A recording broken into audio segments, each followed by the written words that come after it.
Peter Credlin, live on Sky News Australia.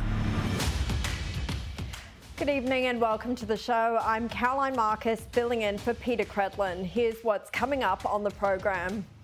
I'll speak to an expert in the Middle East as the leader of Lebanon's Hezbollah group issues an eerie warning to Israel, threatening to escalate the conflict even further. Plus, the long-awaited Jeffrey Epstein documents have been unsealed, but are they all they were cracked up to be? Anthony Albanese confirms King Charles will visit Australia later this year, but why is one of our most senior monarchists slamming the announcement? And why this Bluey episode is being accused of promoting genocide. But first, an unexpected twist to the exclusive story we brought you last night that Qantas staff would be cancelled after a number of cabin crew wore Palestinian flag badges on board a recent flight from Melbourne. The airline confirmed the badges were in clear breach of its uniform policy, and it's understood the crew involved in the stunt would be spoken to remind them of this. For one Jewish community group, though, that was not enough. Australian Jewish Association CEO Robert Gregory called for the staff involved in the incident to be sacked. He said all passengers should feel safe while flying, and if employees are found to be using their roles for political activism while passengers are essentially captive in the air, they should be dismissed. Tonight, I can reveal a woman claiming to be the Qantas stewardess in this photograph is threatening to fight against the person who reported her to the media. Emma Ailes says she is the flight attendant who works for Qantas that is in that photo and is a strong advocate for free Palestine. She also claimed, as of this morning, almost 12 hours after our broadcast, she was yet to have a conversation with her employer. Ms. Ale reached out to a group called the Voice of Palestinian Christians in Australia for help, and that group dutifully shared her message to its public Facebook page. It wrote, "Should this lady lose her job for wearing Palestine flag? Certainly not. Show your support and let racists, Sky News, know where you stand. Show your support and send message to the airline." It's understood Qantas is looking into this latest matter and that the airline did speak to Ms. Ale both after our broadcast yesterday and again this morning. The airline also provided broad reminders to staff about its uniform policy. I didn't feel particularly safe, especially when they're doing political activism instead of their jobs. They should be focusing on their jobs, which was poor service to say the least, and not focusing on political activism. That was the passenger who we spoke to last night, who said that he felt intimidated by the wearing of these Palestinian flag pins. This latest message from the stewardess involved, though, is particularly disturbing. Harrison Grafenakis, the man you just saw there, was on that flight, and he said he didn't feel safe. The company admitted that what staff did was unacceptable and said every customer should feel safe and respected when flying on a Qantas aircraft. Yet, for Harrison's crime of speaking up about this, he has received personal threats and abuse and found himself at the centre of a targeted campaign to discredit him and us for reporting the story. He's received a number of abusive messages on social media, including this threat: "If you were intimidated by a effing flag pin, wait till I find out where you live." There have also been false claims online attempting to paint him as some kind of apparatchik for the Liberal Party, when the reality is he worked for a federal MP in a very junior staffing role for all of 4 months 2 years ago. He's not on the party's payroll. He is not a branch president for the party, as I've seen claimed online. And even if he was, it would not change the story. It's not as if Harrison pinned the badges on staff himself. There's now a petition on change.org demanding Qantas dismiss cabin crew for displaying Palestinian badges, started by a member of the Jewish community who says he is deeply disturbed by the recent actions of certain Qantas cabin crew members, and Qantas should uphold its responsibility to provide an unbiased and comfortable environment for all its passengers. The petition has already garnered more than 1,500 signatures. To his credit, for someone so young, that passenger says he will not be bullied by trolls so desperate to shut down this story that they're clutching at straws. And we promise we won't be silenced either. We will keep bringing you these stories you won't see anywhere else.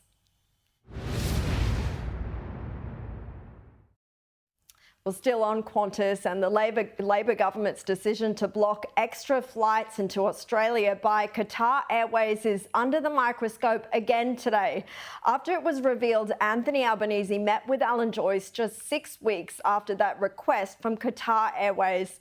This is despite the Prime Minister's emphatic denials that he had not consulted with the former airline boss about the decision when grilled over the issue last year.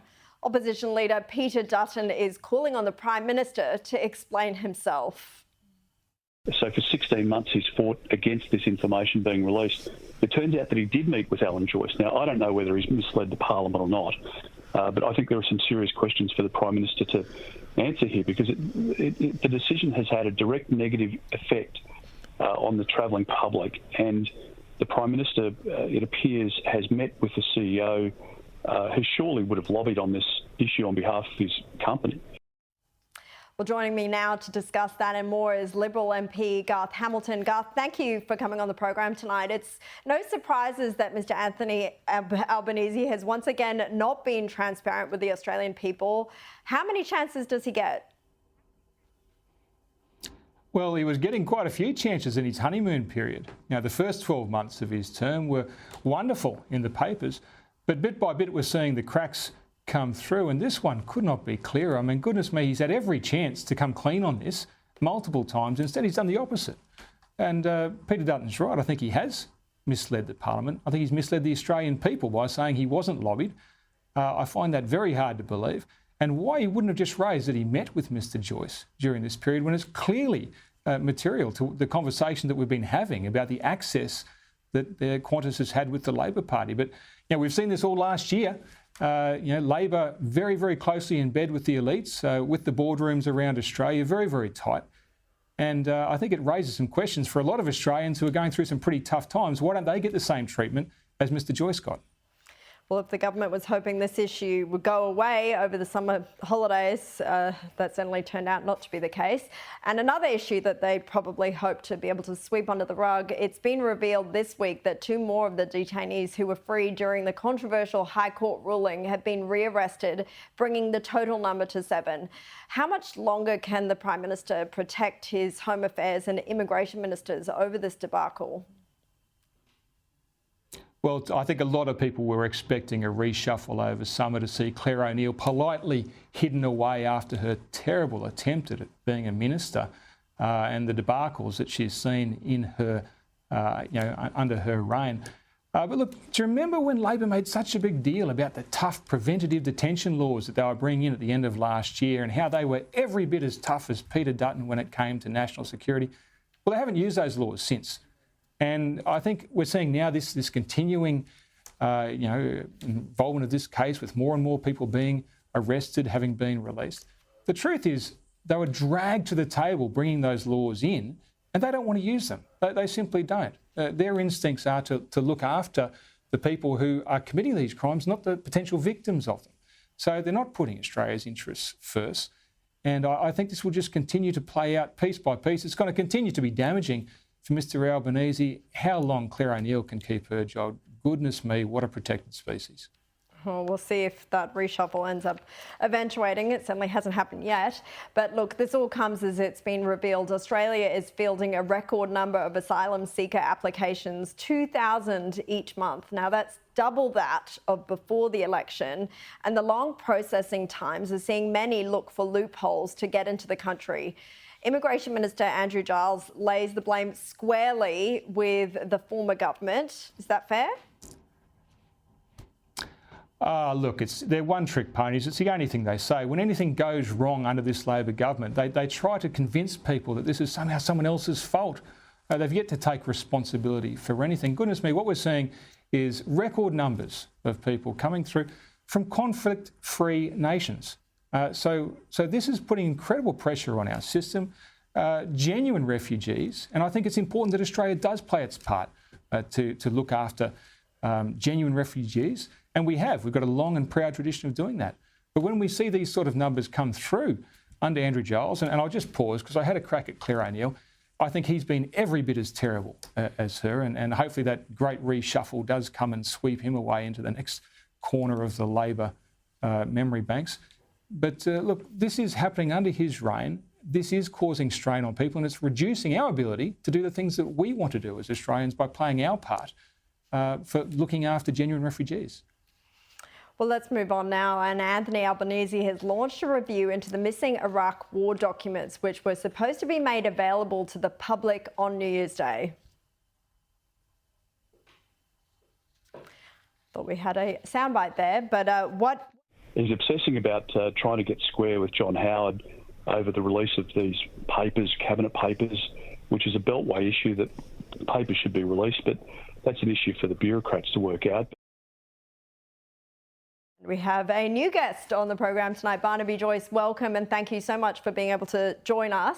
I might get your response to that, those suggestions that there had been some kind of cover-up by the Morrison government in relation to these documents. Well, a load of rubbish. It rests with the archives. It doesn't rest with the Prime Minister, and it certainly doesn't rest with the Leader of the Opposition, and it most definitely doesn't rest with previous Prime Ministers. Focusing on this, how's that going to help the cost of living? How does that bring down the price of power? And what a massive distraction. I'm sure in due course, all these documents will be released, unless they've lost them. I've got no idea. That's a question for the archives. But what I do know is a lot of people will say, okay, great. For history students, a marvellous adventure. But if I'm trying to pay for my power bill or pay for my groceries or pay for make the house payments, that's not going to help me. And what I want is a government that focuses on the things that are before us now, not constitutional change, climate change, or the National Archives, which seems to be their forte. The Prime Minister did start off the year saying that would be his focus, the cost of living. So you have a point. I don't know how that's going to help petrol prices. But look, I want to get your view, Barnaby. I know you've called out the government this week for its inaction on veteran reform. Can you fill us in on that? Okay. For your listeners, most people who've served in the Defence Force will understand this. There are 3 acts, and they go by the acronym DERCA, MERCA, and VEA, Veterans Entitlement Act. So one is a Rehabilitation Act, one is the Military Rehabilitation Act. So, and the Defence Act. So this was recommendation number 1 of the Royal Commission, right? Number 1. And the Royal Commission said by the 22nd of December.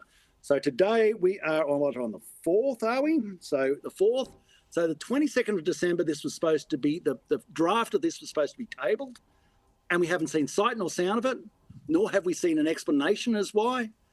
And if you're not in the Defence Force, and just see it this way, this is the fundamentals of government. If you're giving an order, if you're given a promise, if you give a promise, you meet it. Otherwise, you're incompetent. And you're especially incompetent when you can't even give an explanation about why this document, which so many people in the Defence Force want to see, because see, they're on different entitlements. Some they get different amounts of money, and they want to see where their entitlements end up in this new draft of legislation that is before them.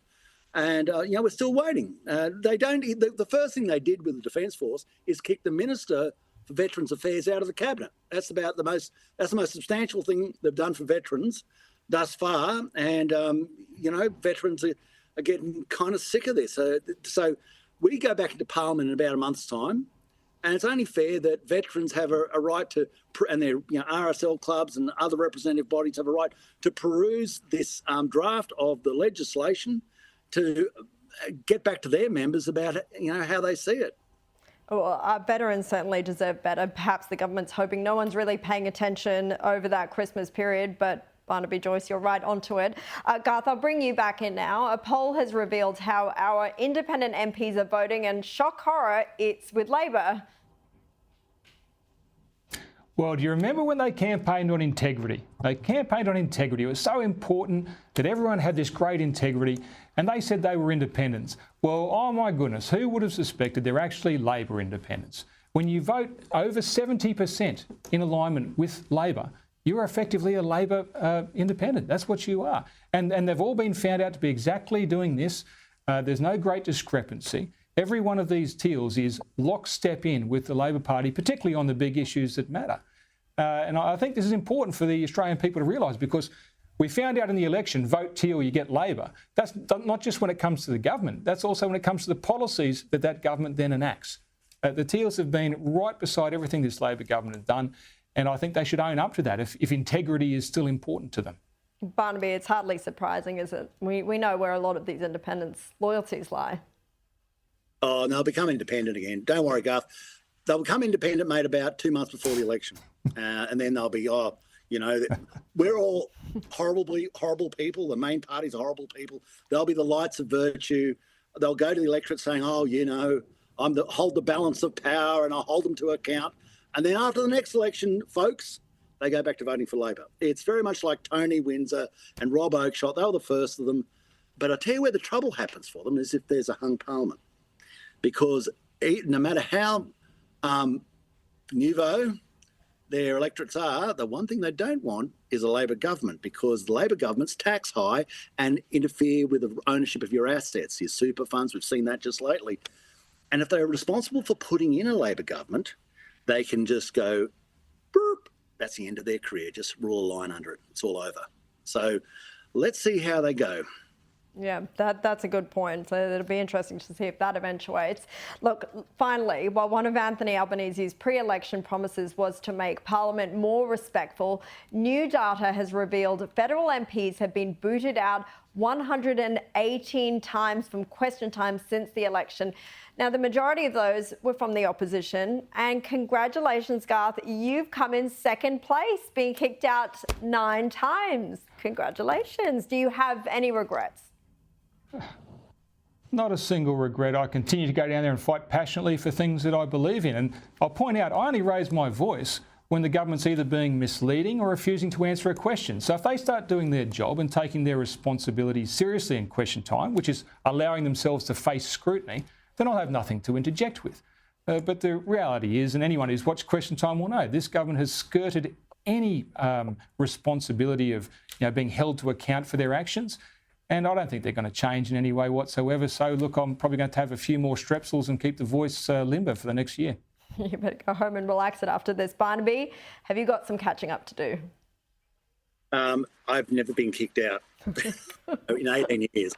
So there's a wooden desk beside me. Touch wood. I always keep a very close eye on the speaker. And once he looks my way and gives a sign that the next test of his patience is history for me, I shut up. Well, maybe you and Garth need to get together and you can impart some of your tips on how to avoid that, although it doesn't seem that Garth is keen to. Barnaby Joyce and Garth Hamilton, thank you both so much for your time. Now, after the break, Lebanon's Hezbollah leader issues an eerie warning which threatens to escalate tensions in the Middle East even further. I'll speak to an expert next. Welcome back. In a speech overnight, Hezbollah's supreme leader, Hassan Nasrallah, warned the Lebanese terror group cannot be silent and is ready for a war without limits in the wake of the assassination of Hamas deputy leader in Beirut on Tuesday. Nasrallah also celebrated October 7 as an act of resistance that brought down the idea of Israel as a safe haven for Jews. Here's some of that speech. If the enemy has thought of launching a war on Lebanon, it will be fighting with no borders, no rules, no limitations, no guidelines. For more on that and this conflict more broadly, I'm joined now by Lieutenant Colonel Sarit Zehavi, founder and president of Alma Research and Education Centre, which focuses on security challenges on Israel's northern border. Sarit, thank you for your time. Now, Israel has not accepted responsibility for the airstrike that killed that Hamas deputy leader, but it hasn't denied it either. And today we've seen reports that the US defense is claiming Israel was behind it. Is it very likely that it was an Israeli attack, and why would it have happened?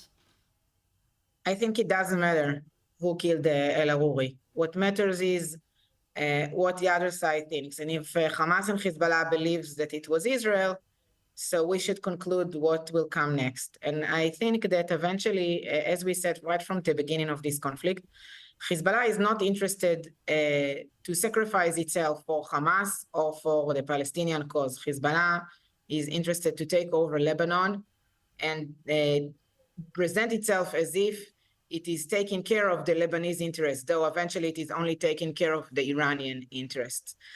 I think that Nasrallah in the past year or so is looking for excuses to drag Israel into war on the northern front. And since this war started in the south part of Israel by Hamas, we are in kind of a war of attrition situation over here up north, while every day missiles and anti-tank missiles are being launched against communities and civilians and homes by Hezbollah and Hamas to the northern border of Israel, threatening civilians against IDF soldiers. We have more than 60,000 Israelis that were evacuated that we don't know when they will be able to go back to their homes. What is this if not war? So what do you make of some of those threats that appeared in Nasrallah's speech? He said that he wasn't making any threats of war, but he's talking a big game about having no ceiling, no limits. Are these just empty threats, or is an all-out war on the northern border a serious risk? It is not yet an all-out war. As I've said, it's a war at attrition that every day we have an average of 10 attacks, sometimes a little bit less, sometimes a little bit more that are coming from Lebanon, sometimes also coming from Syria. I think that Nasrallah, again, will continue to try to drag Israel into war. I can say that this morning there was a killing of a Hezbollah, a military operative, which is relatively more senior than the others who were killed. And this would be very interesting to see the retaliation of Hezbollah to this. It may be even more interesting than to understand what the retaliation would be to the killing of a Hamas senior. So the question when this is exactly going to escalate, nobody can answer this question. Nobody exactly knows. We have to be prepared. I can say that as a resident of the Galilee. I packed a bag. I know that I have to be prepared for any scenario. We are here with the bomb shelters that are open. We know that we have to be prepared for any scenario of escalation, but no one can know when exactly this will happen and how exactly this will happen. I believe that Nasrallah will do it in a gradual way. He will continue to attack Israel in a gradual way and actually put the Israelis in an unbearable situation, because eventually this problem of people cannot go back to their homes safely will have to be dealt. Yeah, and just to put it in context for our viewers at home who don't know the geography, where you are is about 10 kilometres or so from that border with Lebanon, so very real threat for you personally, I can imagine. I want to take you a little bit away from that northern area of Israel and that northern border and talk about the fact that many countries now, including Australia, 12 countries in total, are condemning the Houthi attacks on commercial vessels in the Red Sea. And there's been some speculation that this multinational warning could be a sign that the US may launch a military strike against Houthi bases in South Yemen. I wonder if you could talk us through how you see the situation there playing out and how it might impact what's happening with Hezbollah. I think the world should understand that it's not about Hezbollah, the Houthis, militias in Iraq and Syria. It's about a radical ideology that took over Iran in 1979, that took over the countries next to Israel here, Lebanon, Syria, furthermore Yemen and Iraq. And now in all these countries, you have different kind of militias that are working in different ways against the West in general, not only against Israel. They view Israel as the small devil, and they view United States as the big devil. In the title of the Houthis that you just mentioned, their symbol says death to Israel, death to America. In a funeral of a military operative of Hezbollah that was killed last week, we heard the same sentences in Lebanon. There is a strict connection between all these dots. So when I see headlines in Western media that Iran is not interested in war, of course, Iran is not interested in war in Tehran. That's why it is activating the militias all over the Middle East. And these militias became that strong that they don't need a chain of command. They don't need strict orders to do this or that today or tomorrow. They can act in a very independent way because they already got the munitions, the training, and the finance they needed from Iran and the ideology. Yes, look, Sarit Zehavi, thank you so much for explaining all that to us and for your expertise and talking to us about on the program. I hope you don't have to use that packed bag, but take care up there. Okay, after the break, the long-awaited Jeffrey Epstein court documents have been released, but are they all they were cracked up to be? Plus, why a Bluey episode is being accused of promoting genocide. All that and more with my panel next. Welcome back, and back to our top story. And the Qantas stewardess at the centre of the Palestinian flag badge controversy has threatened to fight back against the passenger who photographed her wearing the badge and spoke to us on Credlin about it. This passenger told us all the staff he saw on board the flight from Melbourne to Hobart last month were wearing the pins and told us it made him feel intimidated. We understand that Qantas is counselling the staff involved and reminding them of its uniform policy, but there are calls for the cabin crew involved to be sacked, and the airline is now looking into this latest matter involving this implied threat. Joining me now is News Corp columnist Louise Roberts, Sky News contributor Nicole Flint, and the Australian's media writer Sophie Ellsworth. What a power women panel I have tonight. Thank you for joining me. Thank you, Caro. Nicole, first of all, I'll come to you on this. What are your thoughts on this Qantas controversy? Well, I really think that this needs to be a one strike and you're out situation. If staff do this again, they need to be dismissed. We cannot have passengers feeling unsafe when they're flying and when they are physically sitting on a plane that they can't get off of to remove themselves from the situation. I am really, really disappointed that we're seeing Qantas embroiled in yet another scandal, a left-linked scandal, and where they are on the wrong side of history again, I would suggest. And if they don't take some stern action and serious action with their staff and make sure this doesn't happen again, then customers are going to have to start voting with their wallets and taking their business elsewhere. Look, Louise, Qantas certainly didn't endorse this stunt, but Nicole's right. It's all about how they handle the fallout from it. That's what do you think? Well, I agree with Nicole, and I think that if you're on a plane, the only thing you want your stewards or stewardesses concerned about is your personal safety. You don't want their ideology or perceived ideology sort of shoved down your throat while they're, stowing your baggage, so to speak. And I do feel in a way that maybe their uniform policy needs to be a bit more robust. I think it's a bit open to interpretation. You can wear the flag of a country of which you're a native speaker. Of course, that Palestine's not a country, of course, but it seems to be part of the problem. That's right, it does seem to be part of the problem indeed. So I think that they need to tighten up the policy and re-educate their staff so we don't have a situation where people are worried about who's serving them, mid-flight. Yeah. I'll move on to some other big overseas news now, and the long-awaited court documents relating to the late Jeffrey Epstein have been unsealed. Sophie, I might get your take on this. It's a big international story today. And look, Prince Andrew, Bill Clinton, Donald Trump, they were among some of the names mentioned and that we'd heard about. But other than that, do you think there are many surprises or smoking guns here? Look, it's a massive report. There's, 900 odd pages there. Caroline, I don't think there really was any smoking gun from all the reports I've been reading this afternoon. A lot of this we already knew. The big names, most of them we already knew. There was no real new scandal that came to light in this, but it is interesting now that it is in the public domain and obviously all the reporters and media trawling through it, but it certainly didn't paint people such as Prince Andrew in any good light there at all. The damage is done with his reputation. Of course, Epstein, Maxwell. We did see Michael Jackson named and a few others, Donald Trump, but no real massive implications here for them, I didn't think, Caroline, from these, this report today.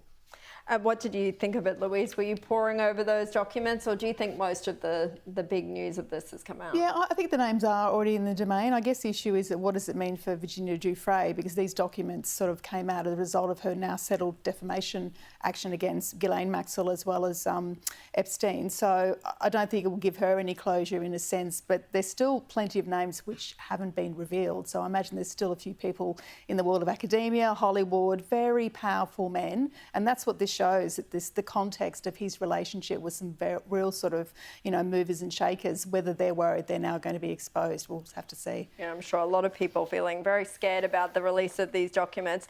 I might move on now, and I spoke last night about the hypocrisy of the feminist movement in the aftermath of that New York Times investigation into sexual violence perpetrated by Hamas on October 7. In Australia, we've seen high-profile feminists like Clementine Ford suddenly change their positions on rape complaints and due process. It appears only, though, when it comes to Jewish victims. Nicole, the double standards of these people don't really come as a surprise, do they?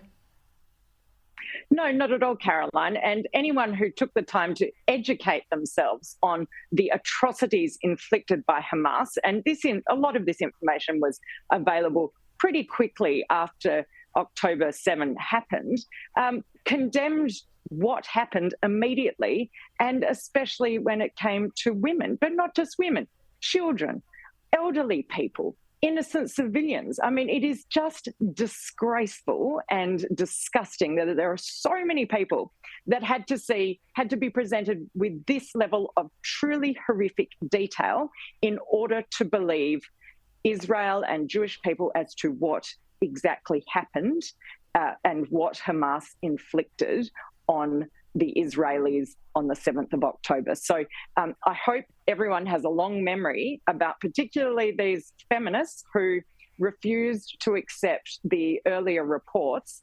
I'm glad to see people are now somewhat accepting them, but it shouldn't have taken this. It just should not have taken this. It's really, really disappointing. Yeah, there are some that are accepting it, but still finding ways to justify it and contextualize it, Sophie, I guess. And it wasn't just the New York Times piece. There was also a piece in the Wall Street Journal around the end of December, too, looking into doing their own investigative work on this. I mean, do you think that the media will ever be able to convince some of these people that Jewish women were violently attacked and raped? Well, Caroline, what I find interesting about this is so many of these leftist feminists seem to have a view on this, probably know little about what actually unfolded, and seem to be ramping up their social media and going on the attack when they really have not a lot of idea of what is going on. So I'm not sure that the media is going to convince them to change their minds, nor should the media be convincing people. They should be giving them the facts and letting them make up their own minds. But these leftist feminists tend to only back people who have the same views of them and certain types of women. And that to me is incredibly concerning. It's selective feminism. If they're going to back feminism, isn't it about supporting all women, not just certain types of women? You'd think it would be, but apparently not, especially when it comes to Israeli or Jewish women. Look, let's move on to another hot topic today. The ACT Human Rights Commission has called for teenagers to be allowed access to voluntary assisted dying, arguing that capping the scheme at the age of 18 infringes on young people's right to receive healthcare without discrimination.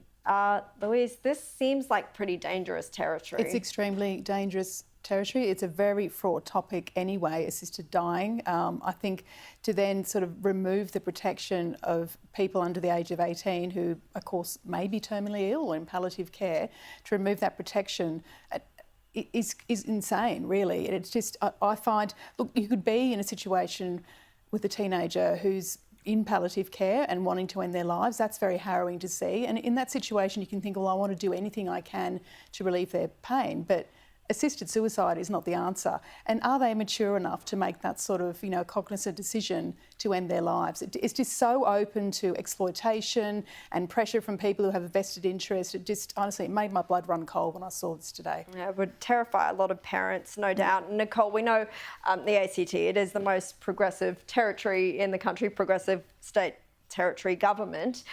It's got laws, it's so progressive in terms of drug use and drug pill testing at festivals. And now this, what did you make of it? Well, this is not progress by my definition of progress, Caroline, that's for sure. This is completely regressive. First of all, as Louise said, children can't consent. The age of consent is 18 for a very good reason.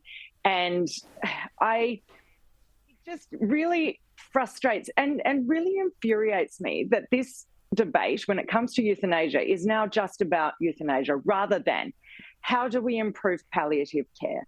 How do we put more government funding and support and encourage the medical industry and doctors who are experts in this area to improve the options available to patients to give them the support and the comfort that they need in the last days of their lives. That's where the focus should be, not extending even further the group of people who can be assisted to take their own lives. In this case, children. I think it is just awful.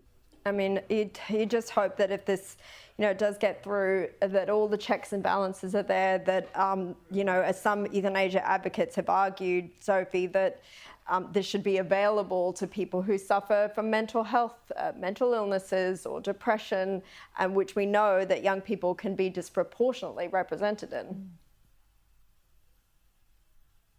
Absolutely, Caroline. Look, I think this is an incredibly distressing topic, especially for people who actually have to deal with this. But as to whether people under the age of 18 can consent to this, I think is a very problematic situation. But I guess it goes down to we don't know until we're in that situation ourselves, unfortunately. I wouldn't like to speak on behalf of people in those situations, but incredibly alarming. And I worry, what would the mind of a young person be in to be making these sort of decisions? So I think this is incredibly concerning. Yeah, you're right. Very distressing topic. And let's move on to something else. Wealthy baby boomers could be required to pay more for aged care under a huge shake-up of the industry aimed at taking some of the pressure off taxpayers. Nicole, do you think this is fair? Look, this is a really tricky area of policy. It's a bit like childcare. We don't seem to be able to get it right. What it needs to be is safe for people who are in aged care or residential care, and the system needs to be sustainable for taxpayers. But it seems to me that once again, we're going to be penalising, or potentially Labor may be penalising, the very people who have paid the most tax throughout their lives. So I'm keen to see more detail and keen to see Labor's response and the Coalition's response.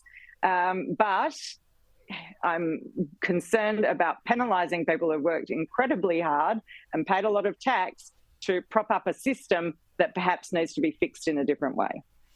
Yeah, a change of pace now. All eyes have been on Denmark this week after the shock abdication of Queen Margaret, paving the way for the Aussie-born Princess Mary and husband Prince Frederick to take the throne. Louise, it's all pretty impressive for a girl from Tassie. How do you think she'll do as Queen? Oh, fantastic. I'm a big fan of Mary. I think she has shown fantastic... She's played a beautiful long game, really. She has. She's been super patient. She's, inserted herself in Danish and European life, with exquisite class and everything else. She's not caused any scandals. She's still there, even though her husband apparently has been involved in a scandal, allegedly.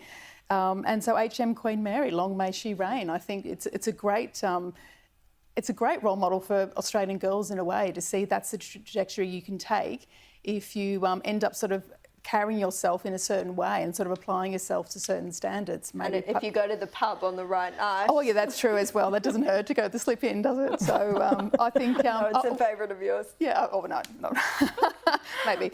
But yeah, I thought it was interesting that Queen Margrethe, of course, said that she had a successful back operation and it really made her sort of take stock and think of the future of the monarchy itself. And look, I'm all for getting a younger king and queen in. I mean, we don't have that, of course, in the UK at the moment. We won't do for a long time, but it's great to see they're sort of paving the way for younger royals to really sort of take the spotlight. It's very exciting for Australia. Look, I don't want to let my panel go before I come to this story. A Muslim novelist has taken aim at one of the most popular episodes of the cartoon Bluey, accusing it of promoting genocide.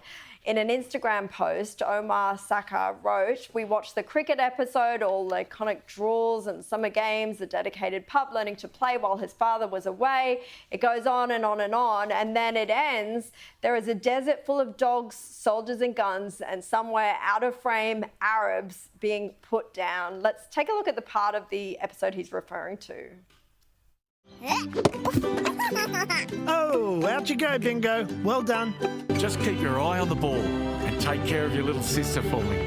Love, Dad. Honestly, Sophie, this is pretty ridiculous as a take, isn't it? Leave Bluey alone. I'll leave Bluey alone, but like Caroline, they were whinging about Bluey a few months ago when Bluey was saying get on the scales and do some exercise. That's right. Because you're fat, and parents were outraged. I mean, give us a break. This is a cartoon. Can we stop taking ourselves so seriously? I mean, this is the cartoon that's made Australia, you know, it's made international fame. So I think this is a little bit of a stretch, to say the least. Well, we won't be stopping reading the books or watching Bluey in my household, that's for sure. Look, ladies, thank you so much. Sophie Ellsworth, Louise Roberts and Nicole Flint for being part of the panel tonight. Now, after the break, Anthony Albanese confirms King Charles will head down under this year, but it sparked questions about the inconsistency surrounding the PM's push to abolish the monarchy. I'm joined by a senior monarchist and a Republican to debate this next. Welcome back to the show. Prime Minister Anthony Albanese has confirmed King Charles and Queen Camilla will visit Australia later this year, their first time down under since taking the throne. However, the visit will come amid a backdrop of mounting pressure on the government to hold a referendum to make Australia a republic. Joining me now is the chairman of the Australian Monarchists League, Erica Betts, and the Australian Republic Movement's Adam Spencer, also, of course, a well-known comedian. Welcome to you both. Eric, I'll start with you. What can we expect from this visit? King Charles' visit to Australia will be welcomed overwhelmingly by Australians. He is the King of Australia, apart from being King of a number of other countries, but our constitutional monarchy as an institution has served us so exceptionally well for over 100 years. And let's keep in mind that when Australians voted to federate our country into the federation that she is today, we voted for a constitutional monarchy. 100 years later, the people of Australia were asked, do you want to get rid of that system? And they overwhelmingly voted no. They like the institution, they like its stability, and I think people will come out in their thousands, tens of thousands, in welcoming King Charles to Australia and making sure that he and the Queen are more than welcome and feel the Australian warmth that we are so renowned for. Adam, I'm guessing you won't be among those thousands and tens of thousands lining up hoping to get a selfie with the King and Queen, but do you think that this visit could make it easier or harder for the Republican movement? How are you, Caroline? Happy New Year, Eric, too. I hope you are well, mate. No, I probably won't be out there handing over flowers and getting a selfie myself. Absolutely back the right of anyone who's a fan of the British monarchy to do so. Prince Charles is an internationally significant figure, and his fans will turn out in the same way that if Barack Obama or any other significant person did. But it's interesting to note that when he does that, it'll be something like 770 days since he became Australia's head of state. 770 days before he's managed to squeeze in a visit to the Australia of which he is king. He's managed to visit Kenya, He's managed to visit France. When he gets here, it will be the first time Australia's head of state has set foot in Australia since 2011. I've got no trouble with an internationally significant person coming to Australia, and he will be greeted warmly and respectfully because we're that sort of people. But in 2024, should we really see our head of state in Australia once every decade? That makes no sense to me whatsoever. And it's not surprising it's taken him that long to get here. He's very busy because, as Eric pointed out, he's the head of state of 15 different countries. If, like me, you believe head of state is sufficiently important that it should be a full-time job, the fact that it's taken King Charles of Australia that long to get to Australia shows that it's clearly not even a part-time job on the many responsibilities that man has. Might be slightly... It might be slightly easier to get to France on a Eurostar, but Eric, give me your response to that. Yeah, look, allow me to correct Adam, and Adam knows this full well. Our head of state is the Governor-General of Australia. He is an Australian, in Australia, full-time job. King Charles happens to be our sovereign. Now, Gough Whitlam himself agreed that the Governor-General is Australia's head of state.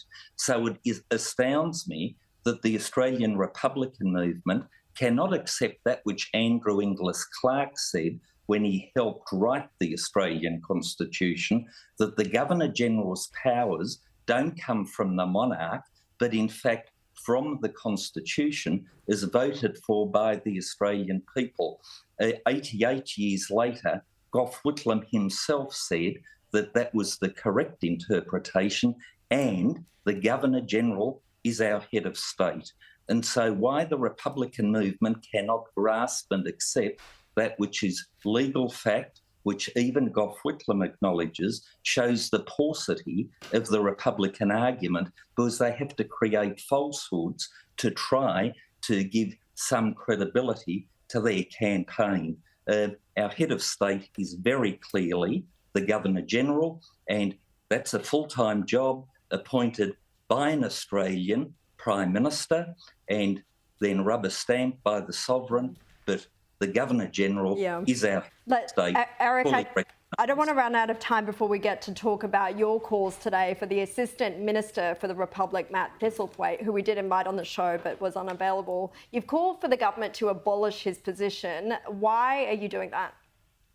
Well, it seems somewhat incongruous that somebody that has sworn allegiance to the constitutional monarchy is then committed to its abolition. Second, the Prime Minister will undoubtedly be at every single photo opportunity seeking to bask in the reflected glory of King Charles III, yet behind the scenes he's got a taxpayer-funded Assistant Minister costing the Australian people, I reckon, at least $500,000 a year, $500,000, to propagate something that the Australian people have clearly shown that they do not want. I suspect Adam might have a different view on that, but I also want to ask Adam if he thinks it's the right time to have another referendum given the result of The Voice. We've got probably a minute or less, Adam, but do you think that it's time? Completely separate issues. It's time for Australia to ask if in 2024 we should have a King Charles of Australia who doesn't consider it to be a full-time job, a head of state who doesn't even reside in this state, a head of state whose loyalty is not to this state first and foremost. 3 simple criteria to be Australia's head of state. 1, you should be from Australia. 2, it should be a full-time job. 3, you should be unquestioningly loyal to that country. King Charles of Australia satisfies 0 of those 3. It's time for Australia to start having a mature conversation about whether in 2024 we want to be one of 15 countries in the world with King Charles as our king. Wonderful gentleman. I mean no disrespect to him. In 2024, that's just not where Australia's at. Well, I think we're ready to have the referendum tomorrow now that we've heard both sides of this tonight very quickly. Thank you, Eric, and Adam Spencer as well. Now, before I go, I thank you for joining me on the program tonight. We'll be back tomorrow night to fill in for Peter Credlin again, and don't go anywhere. The Bot Report is up next with James McPherson.